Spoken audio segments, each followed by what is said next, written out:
Hi, welcome to the F1 Time Portal, a Formula One history podcast started by two cheerful Formula One fans. I'm your host, Rosa. And I'm your fame host, Luigi.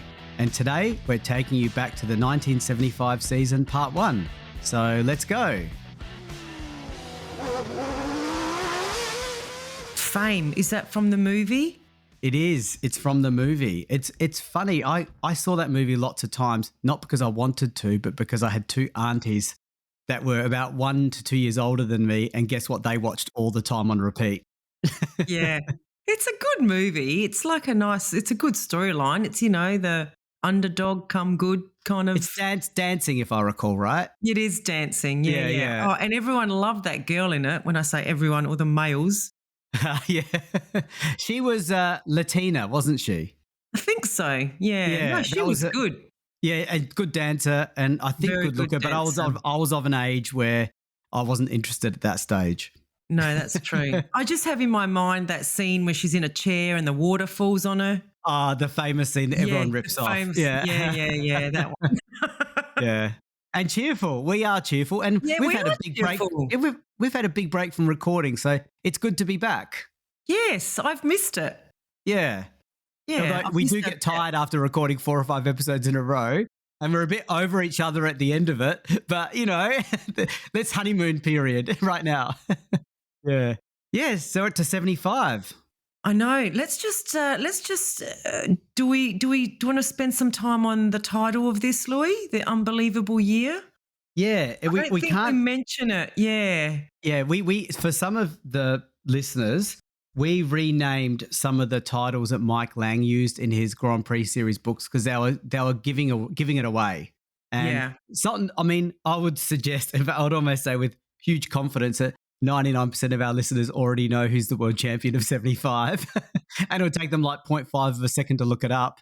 But let's just try to keep the magic, Yeah, let's try to get the storyline happening, draw people into the tense storyline. But this title actually was coined by one of the drivers. I think that's an important.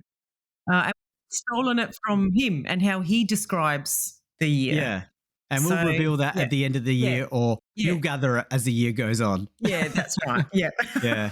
But it's a good season. And to me, this is an interesting season because we're starting to get better quality footage on TV. So I watched the season review that you recommended, Rosa, which is really good. And I've got some really interesting comments to share about that, which I'll share through the race, through the recordings.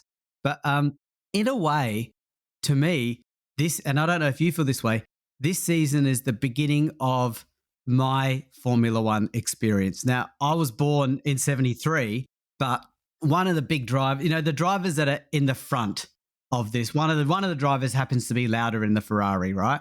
And he was driving in the mid-80s when I started to watch. So this to me is the beginning of what I call the Luigi modern era.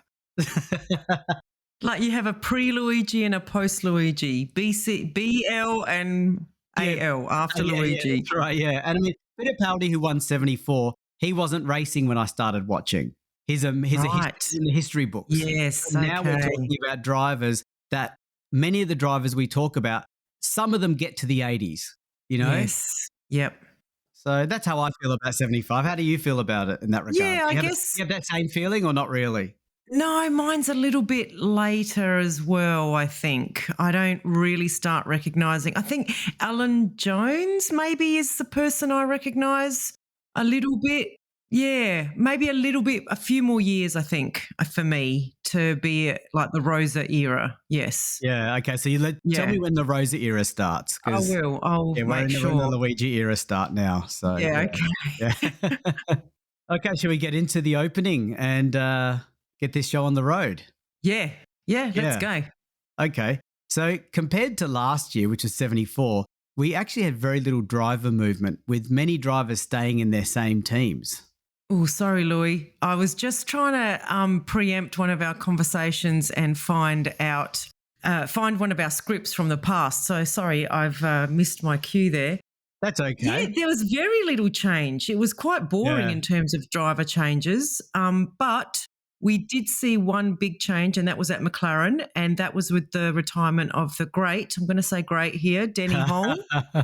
And Jochen Muss was signed on for the season. I think he raced for a couple of races for them last year as a part-time driver, but now he's been signed on for the season. Yeah. And look, he was not great. We all know that, but he was a good, consistent driver. And I have to admit, in the last couple of TP seasons, we've had big battles about Holm, more so than when he won the championship. Yeah, I know. Yeah, but it's been a long time since he won the championship in 67. So, yeah, Yes, you do call him a do you wanna talk B about grade. Yeah, yeah, you B grade always say driver. he's a good B grade driver. I don't Look, know. B plus, come on. B plus, okay. Yeah, I was just trying to find because we did a best of the 60s recording, didn't we? And we did a top 5 of the 60s list, which I was just trying to find. That's what I was trying to Oh, find. you're trying to see where you put him. Because I reckon I did put him in my top 5 drivers of the 60s, and you didn't. You had No, him as an honourable mention, I think. Yeah, and just. Yeah. Yeah, I think that was one of our bigger arguments in that recording. But I mean, his record is like 29% podiums in his career. That is That's really big. impressive. That is impressive. Yes. I'll give Yeah. him credit for that. I mean, Yeah. And he wasn't, I mean, the only 2 years he was in a really dominant car was with the 67 and was it 66 and 67 Brabham Repco engine? They were his dominant car years. 29%, that is huge. yeah, it is pretty special. And I think most drivers, if you could sign a contract that said, we will guarantee you 30% of the time you'll finish on the podium, any driver would sign that contract. Yes, You know, that's right. so- Exactly. Yeah, so Which it is to me pretty impressive. Look, I agree with you. He probably didn't capture the hearts and minds as much as some other great drivers did in his era. But I still think he's a really, really, really good driver. It was interesting in looking through his stats that he only got one pole as well.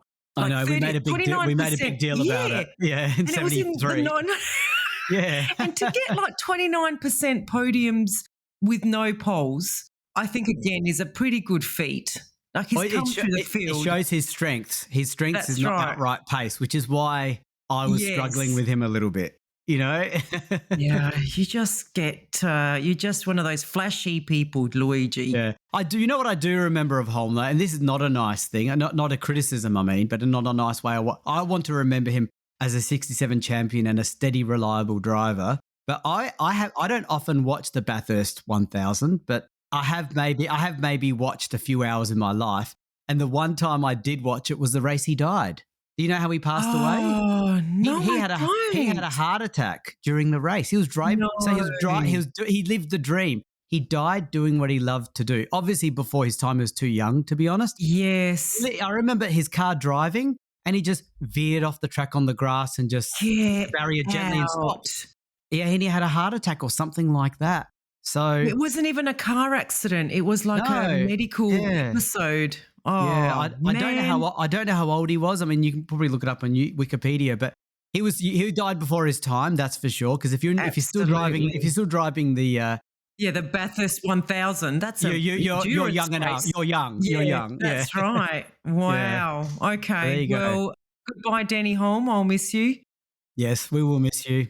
We will miss your consistency. Could rely on you to just finish up there in the top 5 positions nearly every race. We're losing our argument triggers because it's spaghetti and Holm. Those are the two main ones, I know. think. I think we'll find new ones, Louis. Yeah, we will. Yeah. Okay, and another interesting signing was Lela Lombardi for March. So this is just the second woman to race in Formula One after Maria Teresa De Filippi did it in 1958. So, yeah, look, we don't mention her a lot during the year because she doesn't really do much. And I think she gets replaced in the March team late in the season as well when, they get a bit more successful. So, but, I do tip my hat at the March team for signing a woman. I think that was very forward of them, forward thinking. And, so we don't mention her a lot. I think she qualifies last. And she actually does get some points, but we'll see it's because of a very unusual occurrence in the race. Circumstances, yeah. Yeah. And it's sad that we don't, I mean, it's sad that we don't have or haven't had women's in Formula One since I then. know. Or since around this time, 75, right? And I'm it's glad like, to hear you say that, Louis. we're missing out because they've got skills and Formula One cars do not require the muscle that we once used to require. Like, everything's power, this power steering, that. Yes, exactly. And so it's just, I've heard lots of podcasts talk about why they're not winning in Formula One. And it's all about the ground route. I mean, this is the one theory I have and see what you think, but it's about if you have, 10,000 males going through go-karting around the world, then 5,000 get to the next one, 2,000 get to the next one, and you weed out all the, unless you've got a rich dad, you weed out all the not so good drivers till you get to the pinnacle. But the pinnacle, I admit, does involve a bit of sponsorship money and wheeling and dealing, but you still need to be good to get up there. But if you don't have 10,000 guys on that grassroots, you don't have the 20 guys in Formula One. So we probably might have 1,000 women. Yes. And so they run out of people before they get to the top. They run out of people, exactly. And as you say, the people making decisions about sponsorship and mentoring drivers at the moment are all males. And I don't know that they would actually take a chance with their hard-earned corporate dollars or their time on a promising female. I also agree with you, though, that the road to Formula One for a female isn't conducive to supporting them to get into F1. Like I fundamentally do not agree with the structure of the Academy F1 competition. Is that still running? Because I heard the W League. It is. It's still, because it stopped getting media, that's for sure. And they went into financial hardship at one point recently. We're talking mid-25 here, by the way, mid-2025. Because the W League definitely folded because they didn't have fun. Okay. But the Academy is different. So the Academy is aligned to the Formula One teams. But again, it's a race on their own. Like, I 100% believe that the women should drive alongside the men in Formula, whatever the one before Formula 3 is. I don't know if there is one. And they should start building their craft. I mean, they're not going to actually ever be able to compete against men unless they compete against men. And they should actually make the tech equal for both, because Formula 2 and Formula 3 don't have power steering, power. They've just got these. Don't they? Okay. No. Yeah. And so, so they weed out the women in those formulas. And then it gets easy. And then it gets easy in Formula One. Like, it's just so unfair. It's so obvious. Like, how when they do the young driver program, they say, oh, yes, a young driver has to do 3 or 4 sessions a year or something like that. Yeah. They should make one of those. They should, 10 sessions a year has to be a woman. I agree. Get in the spotlight.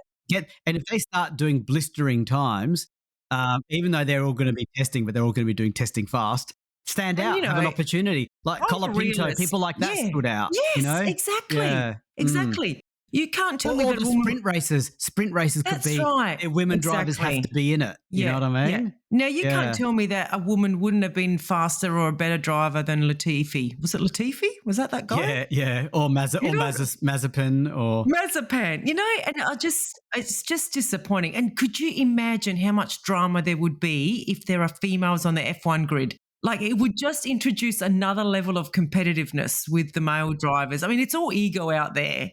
And unfortunately, there's still this kind of stigma about a man being beaten by a woman, blah, blah, blah.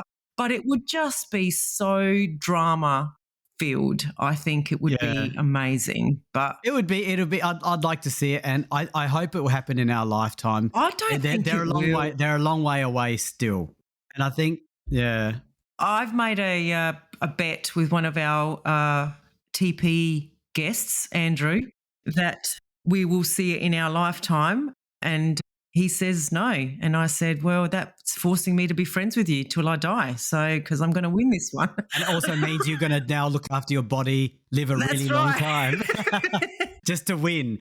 Just to win that. Do you both have to be alive or just one of you? No, we both have to be alive. So, so he might go for a quick death and win. That's right. That's right. Anyway, that's probably another podcast all on its own, Luigi. I do want to say one last quick thing. Yeah, about March taking Lilla Lombardi. They did that not just, it was good that you gave credit to them. But they weren't doing it for PR purposes, or it'd be good to have women, because this is before there was any value in that PR stuff. Yes, yes. In No, that's this what I mean. era, They did it. in this She was era, there's fast. PR stuff. Yeah, in this era, Yes, there's PR. yes. But back then, it was done on talent. So good on March for making Yeah, a decision not based on money and sponsorship and stuff. So, yeah. Exactly. Yep. The other thing we do want to call out for this year is that the tyre wars were continuing, and Firestone finally left Formula One. I think they had threatened this for quite a few years, and they were whinging and moaning about, not being good enough or whatever, not having enough money. But this year they actually left, and this then allowed Goodyear to just have a monopoly on the tyres for F1. So, and there's another link to my justification. This is a Luigi modern era, because Goodyear was in place when I was watching. So, this is where Goodyear gets their hands on the steering wheel fully. Yeah. Yeah, so other changes where there was major sponsor Yardley, which we worked out was the soap company, right? Yes. They decided to withdraw from Formula One, which actually meant that McLaren had to reduce the number of cars they were running down to 2, and they were sponsored by Texaco Marlboro livery, so fuel and cigarettes, pretty much. Well, it's kind of like the beginning of one of the more iconic liveries for McLaren too, isn't it? With the Marlboro.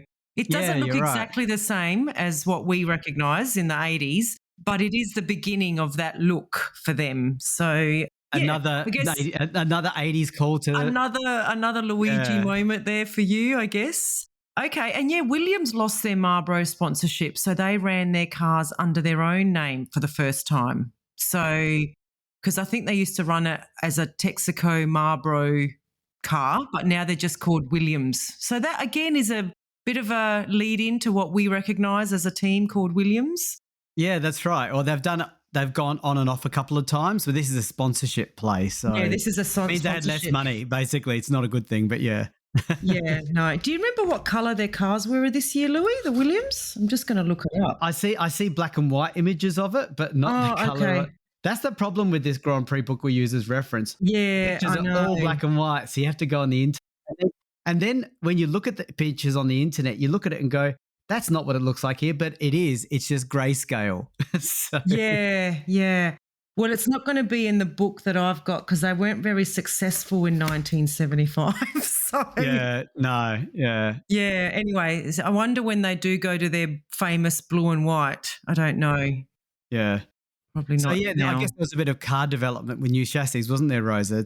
Was there much change with some of those minor teams? Oh, there was lots. There was lots of development with chassis. I just couldn't put it all in. But there were new chassis introduced for Lotus, which is interesting because they still had their very old 1972 car running, I think even last year. So they finally introduced a new chassis. And all throughout the year... I talk about Lotus more coming up. And it's not good, but yeah. No, and all throughout the year, there's all these adjustments being made to their cars, and this for this driver and this for this driver. So I think they struggled. But anyway, you'll get into that a bit more. Brabham had a new chassis and McLaren, but they were relatively minor. I think they were just tweaking and trying to get the balance right in their cars. But there was like 4 or 5 pages of that in the Mike Lake book. And not very entertaining, I have to admit. No. It was dry. Yeah. Yeah. So engine-wise, the Ford Cosworth was still dominating the grid, so not much change there. Yeah, so the only other winner in 1974, which was Ferrari, that's the only other engine that won in 1974. That's massive for Ford Cosworth. They've just dominated. They did make some notable changes to their 312B and created the 312T, Louis. Can you guess what T stands for? Yeah, well, that's the thing I did know. And you challenged me. Yeah, and I transverse. Yes. So they changed the direction of their engine in their car. Yeah, so I knew it was transverse gearbox. And my memory of it was 90 degrees to the engine. Then when I read more about it, I was right. It was, I didn't know the why, but it helped lower the center of the gravity of the car and made the car more responsive to drive. So it's a real game changer for them. It was a very big game changer. It totally changed the balance of the car. Yeah. And gave it a lot more speed and responsiveness. So yes, I am looking forward to this year. Although I did before, but anyway. Well, 74 Ferrari ended really well. It did. It But did. let's not forget, what was the year where they ended really well and then they disappeared? 1970, they ended really well. They won 3 of the last 4 races and everyone was like, oh, Ferrari's on. And they just disappeared. They bombed. Exactly. So there's no guarantee of that here. Ferrari had a good 74. I know. And if anyone can take a winning year and lose, it's Ferrari. Yeah, they know how to do the swings. I know, that's right. And we see a few more safety changes. So 1975, this year, is the introduction of mandatory fire-resistant race suits, about time. And the concept of marshal posts was introduced. I think, the last year, like 73 and 74 saw some horrific accidents with marshals not being in place to, be on the spot. So, and also the marshals had to practice rescuing drivers from their cars. I think that's good. It's starting to get there. Yeah. Okay. And some interesting comments about car development. I know the reason why I'm mentioning Lotus a little bit more is because they went off the rails in 74 and the reason why I'm mentioning this is it shows how good their Lotus 72 was. They literally reverted back to their old Lotus 72 with modifications, so much so that at one point during the 75 season, Peterson got his car back to 73 specs as close as possible. That just showed. Gosh. It showed how desperate they were to find speed, and it showed how far Chapman pushed the limit for the 74 car, which did nothing. So, just giving the acknowledgement that a car from 72 is still mixing it. I mean, we're not going to be talking about Lotus much in 75. No. But, they resorted to a car that was quite old now. Yeah, which is very unusual for Lotus. I mean, they were always at the forefront of innovation and design. I mean, it really was them that created that low car that we see now, like the lying down in the seat and the aero. And I can't believe that they've had to go back to their 72 car for actual competitiveness rather than develop their car further. You know what I mean? Like it's very... Like, I just wonder and we know what happens to Lotus as a company and Colin Chapman. I just wonder what was going on behind the scenes in that team for them to have to go backwards to get pace rather than go forwards. Because that's what they've been doing since the 60s. They've been going forward. They're going through... Sorry, go on. The joke was that their cars were, hung together with sticky tape, but they were fast. But, something's going on there. Like, it's not your usual...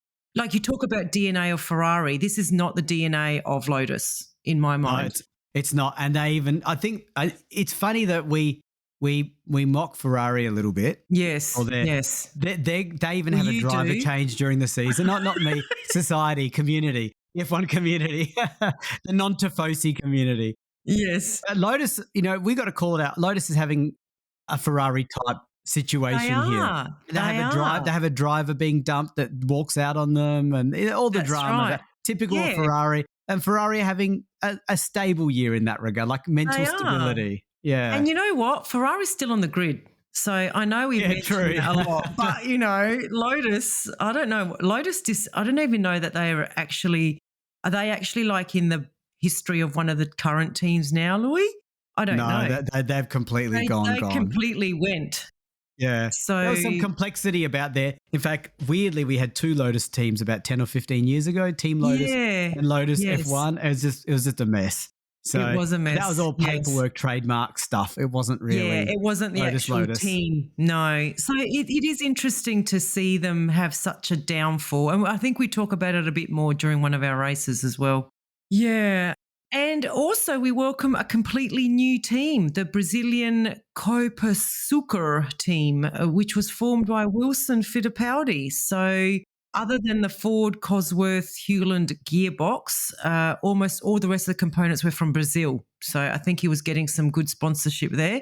And it had a very interesting look with like a totally enclosed bodywork of the car. Yeah, look, the car looks like it would have been fast. It looks pretty awesome, actually. Yeah, it wasn't, but it looked it. You know what I mean? And I was wondering if there's a Formula One car you could buy reasonably cheap. Surely this one.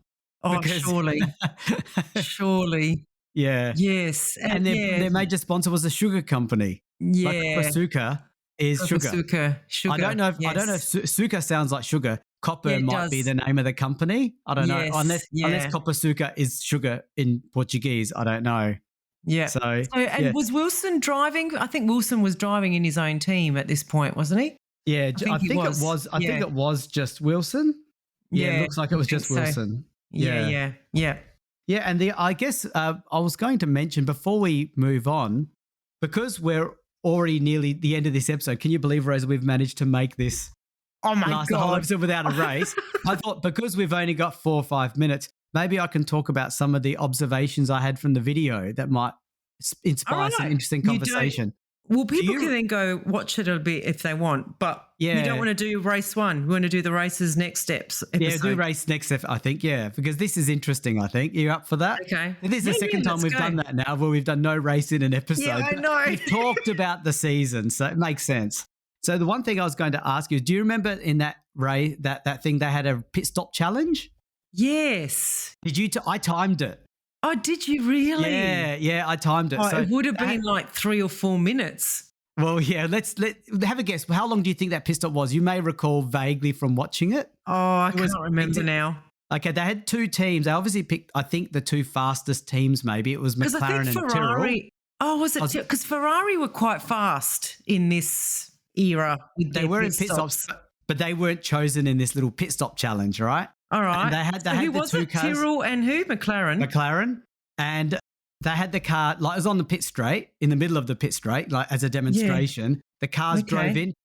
There was 1 person on each tire. On each tire. I don't know if that's the rule or if that's the rule of that competition, but I think that may have been the way it was done back then. Yes. And a person at the front and a person at the back. At the back. It was like 6 people total, whereas now we've got like 30 people.